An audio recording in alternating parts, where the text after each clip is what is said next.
Assalamualaikum warahmatullahi wabarakatuh. Salam Madani dan salam Kelantan bumi tercinta. Pada hadirin hadirat sekalian, bersyukur kita kehadrat Ilahi dengan limpah kurnianya dapat kita bertemu dalam kelas yang disayangi ini, di mana berlangsungnya ketika ini forum teori perkembangan kreativiti kanak-kanak bersama saya Siti Nurhusnina binti Jamaluddin pada petang yang berbahagia ini. Sebelum saya memulakan majlis kita pada hari ini, terlebih dahulu mari kita berkenalan dengan dua orang ahli panel kita pada hari ini. Jangan ragu dan jangan risau kerana warga bilik ini sememangnya tidak asing lagi dengan panel-panel kita pada hari ini. Tanpa berlengah masa, panel di sebelah kiri saya manis dengan senyuman, iaitu saudari Nurmaizatul Akmal binti Muhammad Hanafiah sebagai panel yang pertama. Manakala di sebelah kanan saya anggun berkacamata saudari Nurhaniza binti Abdullah Haris Afani sebagai panel kedua. Hadirin yang dirahmati, sedikit perkenalan tentang kanak-kanak, iaitu menurut Kamus Dewan Bahasa, kanak-kanak ialah budak lelaki atau perempuan yang masih kecil.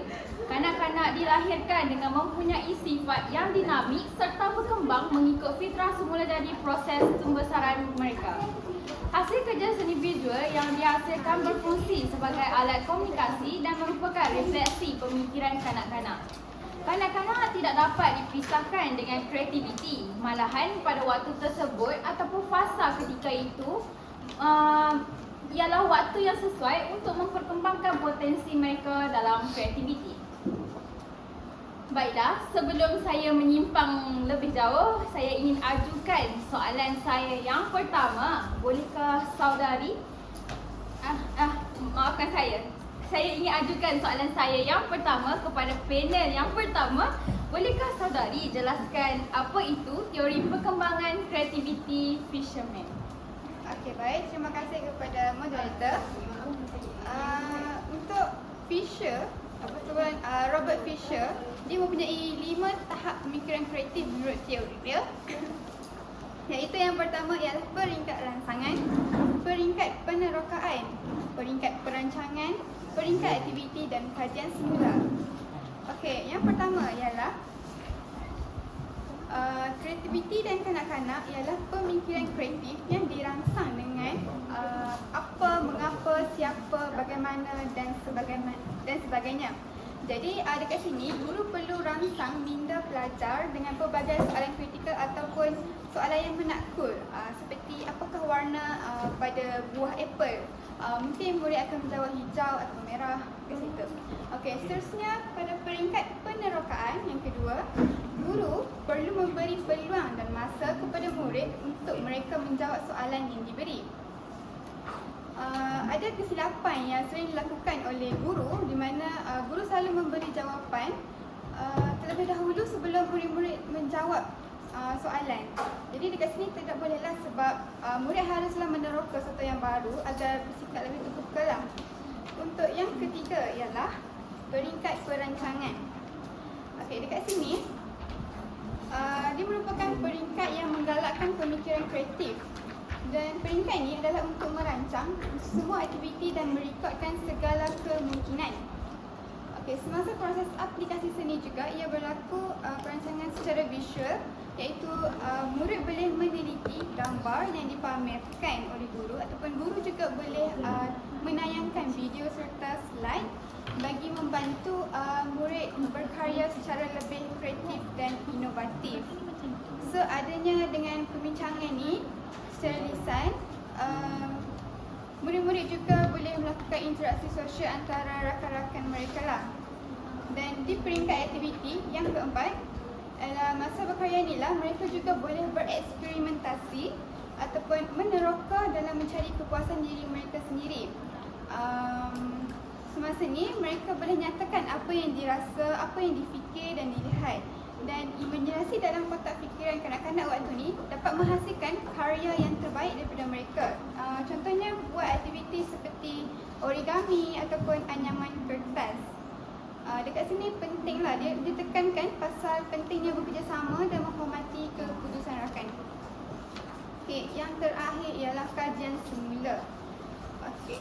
Dia satu peringkat di mana guru boleh menilai keberkesanan tindakan yang telah diambil sebelum ni bagi proses penambahbaikan selain semula melihat objektif kerja atau dapat dicapai atau tak. Murid juga waktu ni perlu didedahkan tentang bahasa seni secara langsung bagi memudahkan guru menjalani sesi apresiasi ini. Untuk murid-murid sekolah rendah, mereka juga perlu didedahkan tentang bahasa seni ataupun dipanggil dengan asas seni mereka seperti unsur seni, seperti warna, ruang, garisan macam tu. Okey, saya berbalik kepada moderator. Terima kasih kepada panel pertama kita atas lontaran konsep yang utuh lagi berisi. Sebentar tadi panel pertama ada mengatakan teori vision ni dia lebih ke arah pemikiran kreativiti kanak-kanak, iaitu di mana guru itu dia memainkan peranan yang amat penting dalam membantu perkembangan kreativiti kanak-kanak. Jadi saudari Majatul Akmal, saya ada satu persoalan lah. Bolehkah saudari ceritakan satu contoh sebagaimana peringkat penerokaan yang dikatakan tu? Okey, pada peringkat penerokaan juga, guru boleh sediakan macam soalan untuk mereka meneka untuk satu objek, seperti ada yang di sekeliling mereka, contohnya apakah warna langsir. Okey, mereka menjawab apa yang mereka nampak, contohnya warna biru. Itu je. Okey, terima kasih saudari. Seterusnya, oleh itu saya ingin ajukan soalan kepada saudari Haniza.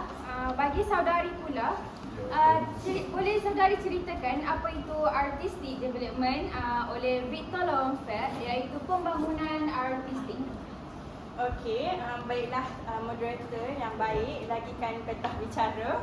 Berdasarkan artistic development Victor Lowenfeld, iaitu pembangunan artistik kanak-kanak, terdapat 6 peringkat kanak-kanak, ia terdiri daripada peringkat scribbling, peringkat pre-schematic, peringkat schematic, peringkat Downing realism, peringkat pseudo-naturalistic dan yang terakhir peringkat adolescent art. Baiklah, kita mulakan dengan peringkat scribbling. Kanak-kanak menghasilkan contohan secara rawak dan tidak terkawal. Proses mencontoh itu telah menyebabkan pergerakan badan mereka, membangun dan koordinasi badan mereka mulai membangun juga. Apabila kanak-kanak telah mampu menguasai pergerakan tangan mereka, mereka juga telah mula melukis dari peringkat contengan kepada lukisan garisan lurus dan melintang kepada melukis bulatan. Yang kedua, peringkat pre-schematic. Peringkat ini memperlihatkan peningkatan daripada contengan bulatan kepada percubaan pertama untuk melukis objek yang terdapat di sekeliling. Sebagai contoh, ibu bapa dan orang yang rapat, mereka dilukis dengan mempunyai karakter yang terapung-rapung dan saiz imej juga berbeza-beza. Yang ketiga ialah peringkat schematic. Pada peringkat ini, kanak-kanak kurang cenderung untuk melukis imej objek berbanding dengan peringkat yang awal tadi, peringkat scribbling. Penekanan lebih diberikan kepada cara penyusunan dan imej yang terdapat di sekeliling. Lukisan yang dihasilkan adalah spontan, bebas dan berskala besar. Tidak peka dengan karya mereka sendiri dan tidak kisah dengan lukisan yang dihasilkan dengan rakan sebaya yang lain. Pada peringkat Downing realism, pada peringkat ini kanak-kanak terus melukis dengan mengekalkan konsep dan skema tertentu. Perubahan pada peringkat ini adalah terhadap peringkat pada peringkat ini telah menyaksikan perubahan pada imej yang dilukis secara realistik dan teliti. Imej lukisan mula mengecil dari segi saiz dan kanak-kanak mula menunjukkan sifat kritikal dengan hasil karya yang tersendiri. Pada peringkat yang kelima, iaitu peringkat pseudo-naturalistik, kanak-kanak mula beka dengan konsep realistik di dalam penghasilan lukisan. Mereka menitik beratkan konsep kedudukan dan saiz rasional imej. Mereka juga lebih gemar untuk melukis melalui konsep dan tema yang tertentu, berbanding melukis menerusi imajinasi. Dan yang terakhir ialah peringkat adolescent art, di mana Peringkat ini telah memperlihatkan peningkatan daripada contengan bulatan itu tadi kepada percubaan pertama juga untuk melukis objek yang berada di sekeliling menggunakan garisan. Itu sahaja, wahai moderator. Baiklah, terima kasih kepada saudari Haniza. Ya, benar, saya setuju dengan penceritaan saudari sebentar tadi berkaitan dengan artistic development, iaitu pembangunan artistik oleh Victor Lomfeld. Saya ada satu soalan berkaitan dengan peringkat dawning realism tu. Bolehkah saudari perjelaskan contoh dawning realism, iaitu lukisan dawning realism tu macam mana? Okey, pada peringkat dawning realism ni, kanak-kanak mulai melukis secara realistik kerana ianya suatu pembangunan yang pertama dalam lukisan mereka. Lukisan mereka tidak kritikal seperti adolescent art, tetapi mereka lebih menitik beratkan realistik dan mereka sebenarnya mereka tidak terlalu kritikal dengan lukisan mereka dengan membanding bezakan dengan rakan sebagainya yang lain. Baiklah, saya faham. Okay, terima kasih saudari. Baiklah, seterusnya berbalik kepada panel pertama kita melalui teori Fisherman yang telah diperjelaskan sebentar tadi. Terdapat beberapa peringkat seperti rangsangan, permukaan, aktiviti dan seterusnya lah. Persoalannya, bagi peringkat perancangan kan, apakah pengaplikasian ciri-ciri kreativiti yang boleh digunakan? Okey, baik. Terima kasih kepada moderator. Okey, dekat sini kita boleh aplikasi 3 jenis ciri-ciri kreativiti dekat sini, iaitu fleksibel, bersifat terbuka dan logik di antara 6 itulah. Okey, fleksibel. Kenapa? Sebab apabila adanya pemerhatian dan perbincangan dengan rakan maupun guru kelas, dekat sini murid tak perlu ada rasa malu lah dalam proses interaksi, sebab seorang kreatif ni dia boleh sesuaikan dalam apa jua keadaan dia. Okey, seterusnya bersifat terbuka. Okey, murid juga dia perlu mempunyai sifat keterbukaan dalam menerima pandangan orang lain, termasuklah bila guru tayangkan pembelajaran di slide, video dan pelbagai alternatif lain. Okey, seterusnya ialah logik, di mana karya yang dihasilkan juga rasional dari segi struktur badan manusia seperti kepala, badan dan lain-lain. Guru telah tunjukkan slide yang dirancang lah, yang guru telah rancang. Jadi dekat sini murid boleh peka lah dalam lukisan yang mereka kritikal ke gitu. Dekat sini murid juga boleh tentukan untuk warna objek seperti warna buah yang sebenar. Okay, itu sahaja. Terima kasih kepada panel pertama atas penjelasan yang amat jelas. Kini kita semua telah ketahui terdapat beberapa ciri kreativiti yang diaplikasikan dalam peringkat perancangan. Baiklah, manakala saudari Haniza, sebentar tadi saudari ada menceritakan beberapa peringkat tentang pembangunan artistik. Bolehkah saudari jelaskan kaitan ciri kreativiti iaitu gagasan ataupun idea yang asli dengan peringkat prasematik? Okey, ciri kreativiti ialah gagasan atau idea yang asli dan tulen. Seseorang yang dikategorikan sebagai kreatif seringkali mengutarakan idea ini dan yang asli lah kiranya. Idea tu asli, dia datang daripada diri sendiri. Dia tak meniru lah kiranya. Ini bermakna cetusan idea bukanlah hasil cedokan daripada mana-mana sumber yang lain. Malah tidak ada stereotip dan juga tidak konvensional. Hasil karya yang mereka hasilkan ini seringkali berbeza daripada yang biasa. Ia berkait dengan peringkat prismatik tadi, dengan iaitu idea awal lah berdasarkan apa yang dizahirkan dari dalam diri dia sendiri. Adakah itu menjawab moderator? Ya, menjawab persoalan. Baiklah, melalui penerangan yang diberikan saudari Haniza amat bernas sekali tentang kaitan kreativiti dengan peringkat prasematik bagi kanak-kanak. Kini telah tiba masanya pusingan yang terakhir. Bersama para panel yang dihormati, soalan terakhir kepada panel pertama kita, saudari Mazatul Akmal. Seperti yang kita ketahui, melukis merupakan aktiviti yang amat bagus untuk kita mengekspresikan diri, bukan? Ya, betul. Jadi untuk dijadikan cerita, bagaimana melukis ni boleh dijadikan sebagai daya penguasaan diri ke diri, iaitu self esteem. Boleh saudari berjelaskan melalui pendapat saudari? Okey, terima kasih kepada moderator untuk soalan terakhir ini. Okey, melukis ni dia boleh jadikan daya penguasaan diri sendiri kepada kanak-kanak lah terutamanya. Sebab apa? Sebab kanak-kanak ni dia berkembang ikut fitrah semula jadi. Proses tu membesaran mereka dengan sifat yang dinamik. Mereka juga yang tahu mereka fleksibel ke? Okey, kanak-kanak ni juga dia diberikan kebebasan untuk berfantasi berdasarkan imajinasi dan kreativiti masing-masing. Dan hasil kerja seni visual yang ada biasanya berfungsi sebagai alat komunikasi dan merupakan refleksi pemikiran kanak-kanak. So dengan dekat situ orang dewasa lah terutamanya boleh ketahui tentang apa yang mereka sedang fikirkan, apa yang mereka luahkan.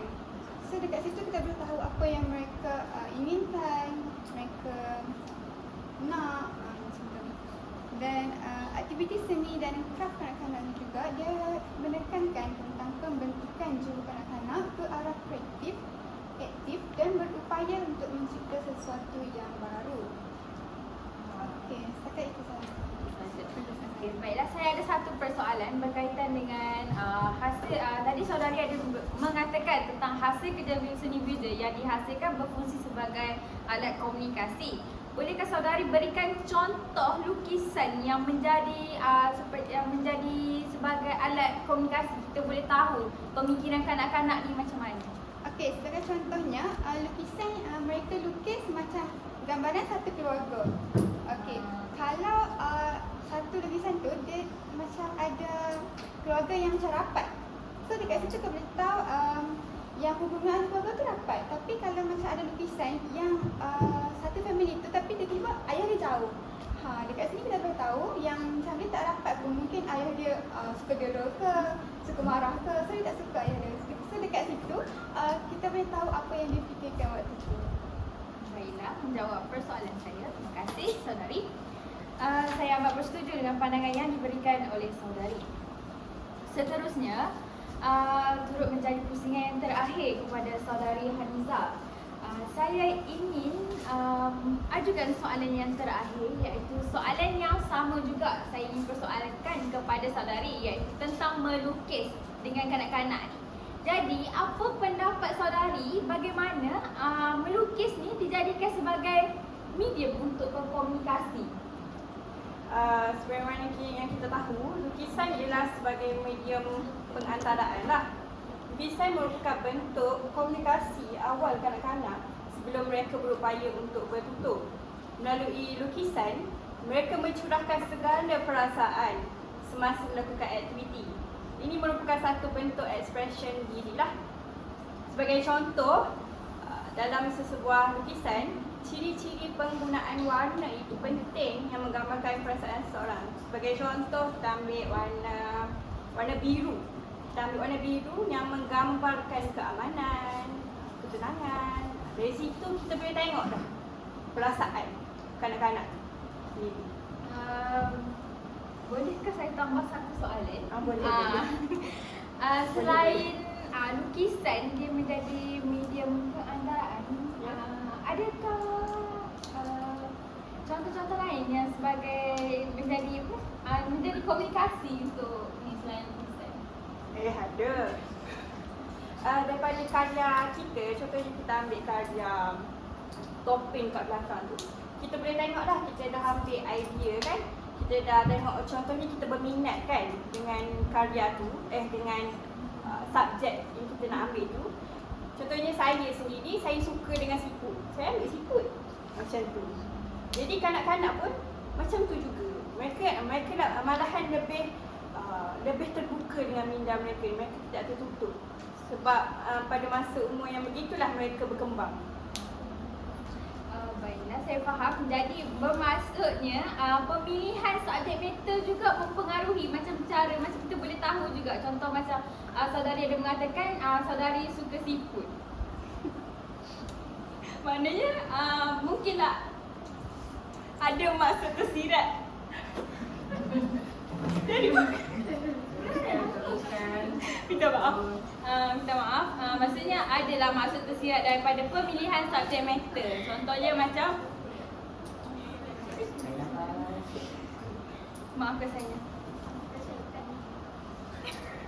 Ini bermaksud macam pemilihan subjek matter pun dia macam orang panggil daripada psikologi pun kita boleh tengok orang ni suka biru. Okey, dia melambangkan perkara-perkara yang tertentu. Macam orang yang suka biru ni mungkin dia suka benda yang tenang apa semua tu. Macam seperti kita lihat sendiri dalam seni kan.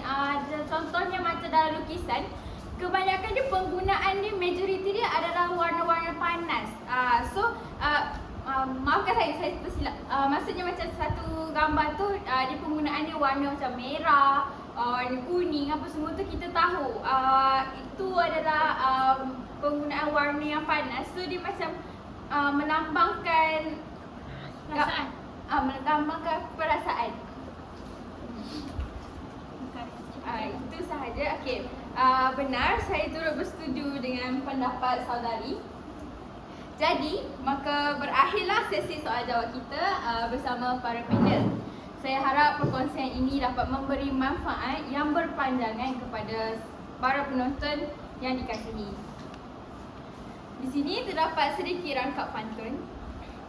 Dari Kedah ke Pekansari beli suasa di kota tinggi. Selesai sudah tugas diberi, di lain masa bersua lagi. Itu sahaja rangkap pantun dari saya. Kita sudahi forum ini dengan bacaan surah Al-As dan wabillahi taufiq wa hidayah. Wassalamualaikum warahmatullahi wabarakatuh.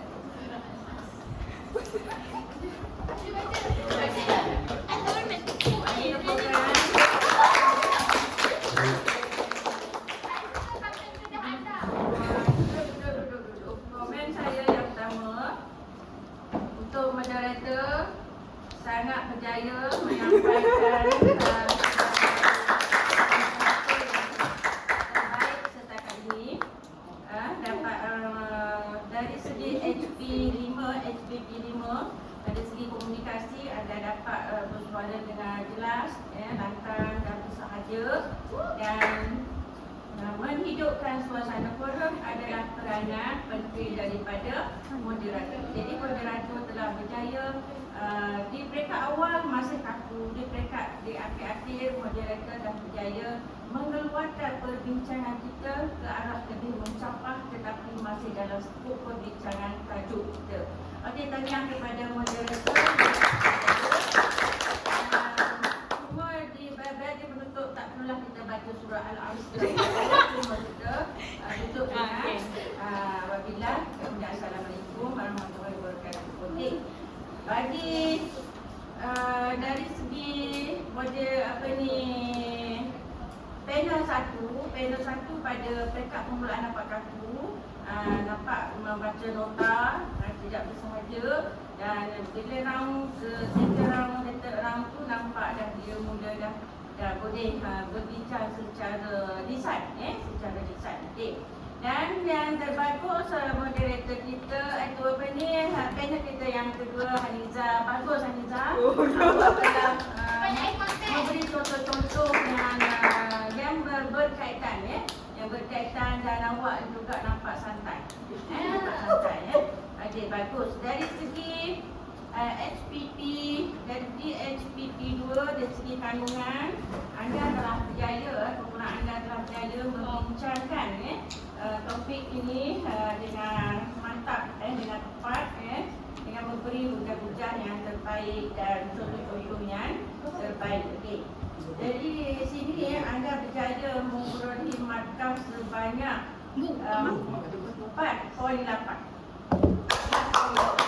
Untuk markah SPP2 berisi kandungan 14.8. Untuk markah individu saya tak beritahulah. Okey, markah tu semua orang dapat 14 poin, 8 per dengan 15. Alhamdulillah.